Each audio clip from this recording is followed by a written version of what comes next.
పాదయాత్ర నిర్వహిస్తూ అప్రతిహతంగా అది కొనసాగిస్తూ ప్రజలకు చేరువైనటువంటి వ్యక్తి ఆంధ్రప్రదేశ్ ప్రతిపక్ష నేత వైసీపీ అధినేత వైఎస్ జగన్మోహన్ రెడ్డి. ఆయన పాదయాత్ర ముగించుకున్న తర్వాత కొద్ది రోజులు విరామం కోసం విదేశాలకు వెళ్తారు.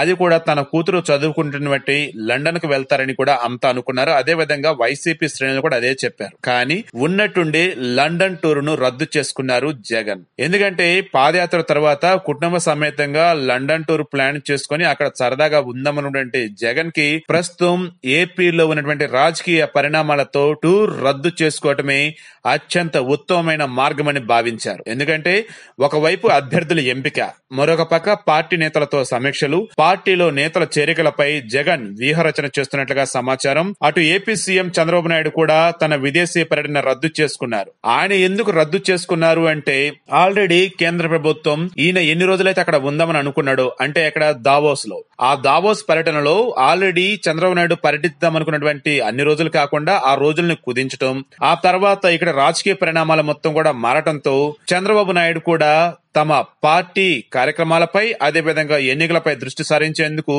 ఈ పర్యటనను రద్దు చేసుకుంటున్నట్లుగా ఆయన తెలిపారు. ఇక మంత్రి లోకేష్, ప్రభుత్వ అధికారులు మాత్రం ఏపీ నుంచి దావోస్ కు వెళ్లనున్నారు. అటు రాష్ట్రంలో చూసుకున్నట్టయితే తాజా రాజకీయ పరిస్థితులు, పార్టీ నేతలతో టెలికాన్ఫరెన్స్ నిర్వహిస్తూ అటు చంద్రబాబు నాయుడు బిజీగా ఉండటమే కాకుండా కేంద్రం తీసుకున్నటువంటి నిర్ణయాలు ఏవైనా కానీ, కేంద్ర ప్రభుత్వ విధానాలు కానీ అవన్నీ కూడా తిప్పికొట్టాలని సూచించినట్లుగా తెలుస్తూ ఉంది పార్టీ నాయకులతో, అదేవిధంగా స్థానికంగా ఉన్నటువంటి కొంతమంది కార్యకర్తలతో. సో ఈ రకంగా చూసుకుంటూ ఉన్నప్పుడు చంద్రబాబు నాయుడు ఆగాడు అంటే ఒక అర్థం ఉంది. ఎందుకంటే నెమ్మదిగా ఆల్రెడీ అక్కడ ఎన్నికల అధికారాన్ని కూడా మార్చడం జరిగింది కేంద్ర ప్రభుత్వం. తర్వాత ఆల్రెడీ ఏపీలో నడుస్తున్నటువంటి జగన్ పై కోడికత్తి కేసు ఏదైతే ఉందో దాన్ని ఎన్ఐఏ అధికారులకు అప్పగించడం జరిగింది. తర్వాత ఇప్పటికే ఉన్నటువంటి చాలా మంది అధికారులు కూడా కేంద్ర ప్రభుత్వానికి ఫేవర్ గా ఉంటూ ఇక్కడ జరుగుతున్నటువంటి అవినీతి అక్రమాల గురించి కేంద్ర ప్రభుత్వం నివేదిక అందిస్తూ ఉన్నారు. అదే విధంగా ఇక్కడ జరగాల్సిన కొన్ని సంక్షేమ కార్యక్రమాలకు కావచ్చు, అభివృద్ధి పథకాలకు కావచ్చు, వీరు అడ్డుపడుతూ ఉన్నారన్నటువంటి శివాజీ వ్యాఖ్యలు కూడా ఈ మధ్య దుమారం రేపే. ఇలా చూసుకుంటూ ఉన్నప్పుడు ఖచ్చితంగా ఇక్కడ ఎవరైతే అధినాయకుడు ఉన్నాడో ఇక్కడ ఉండి చూసుకుంటే తప్ప 2019 అంటే ప్రస్తుతం ఈ సంవత్సరంలో రాబోయే అసెంబ్లీ ఎన్నికలు, పార్లమెంట్ ఎన్నికల్లో గట్టెక్కలేని పరిస్థితి టీడీపీకి ఉంది. అందుకని టీడీపీ అధినేత చంద్రబాబు నాయుడు ఆగిపోయాడు. మరి జగన్మోహన్ రెడ్డి ఎందుకు ఆగిపోయాడు అంటే కొద్ది గంటల క్రితమే టీఆర్ఎస్ వర్కింగ్ ప్రెసిడెంట్ ఎవరు కేటీఆర్, ఈ కేటీఆర్ తో భేటీ అనంతరం ఫెడరల్ ఫ్రంట్ ను స్వాగతిస్తున్నామని, వారితో కలిసి పనిచేయడానికి సిద్ధమని సంకేతాలు ఇవ్వటం, అదే విధంగా ఎప్పుడైతే కేసీఆర్ ముందుండి నడిపిస్తున్న ఫెడరల్ ఫ్రంట్ లో మేము కూడా భాగమవుతామని వైసీపీ అధినేత జగన్మోహన్ రెడ్డి చెప్పారు.